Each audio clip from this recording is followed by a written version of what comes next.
চুলা থেকে নামানোর সাথে সাথেই শেষ হয়ে যাবে। 1 কেজি পরিমাণ কাঁচা আম নিয়েছি। আমের গায়ের পানি একদম মুছে মুছে শুকিয়ে নিয়েছি। চেষ্টা করবেন একটু শক্ত আটির আম নিতে। খোসা সহ আচার তৈরি করব, তাই এটা কাঁটা চামচের সাহায্যে এভাবে কাচিয়ে নিতে হবে।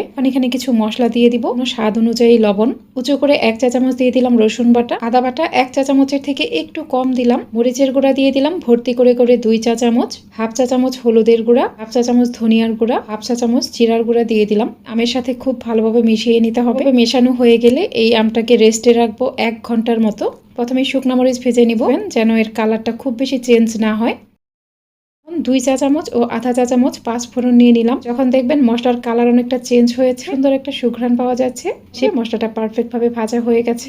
1 কাপ পরিমাণ সরিষার তেল নিয়ে নিলাম। 3 টুকরা দারচিনি, 3টা এলাচ, 2টা তেজপাতা ও কয়েকটি শুকনা মরিচ দিয়ে দিলাম রসুনের কোয়া, 2টা দেশি রসুন এরকম খোসা ছাড়িয়ে নিয়েছি। যখন এরকম হালকা একটু বাদামি কালার হয়ে যাবে, গ্রেট করা আমগুলো দিয়ে দিব। এগুলোকে বেশ কিছুক্ষণ সময় নিয়ে একটু ভেজে নেবেন। আখের গুড় দিয়ে দিব, সম্পূর্ণ গুড়টাই কিন্তু গলে গেছে। 3 থেকে 4 টেবিল চামচের মতো দিয়ে দিলাম ভিনেগার অথবা সাদা সিরকা। মিডিয়াম আছে আমগুলোকে সেদ্ধ করে নিতে হবে। যে শুকনো মরিচগুলো গুঁড়া করেছিলাম সেখান থেকে কিছুটা দিয়ে প্যানটাকে আবারও ঢেকে দিতে হবে। মাঝে মাঝে প্যানটা এভাবে দুলিয়ে দিবেন। কিছুটা শিরা অবশিষ্ট রাখবো, একদম শুকিয়ে ফেলবো না। হাফ চা চামচের মতো দিয়ে দিলাম বিট লবণ, পাঁচফোড়নের গুঁড়া ছিল সেটুকুও দিয়ে দিলাম।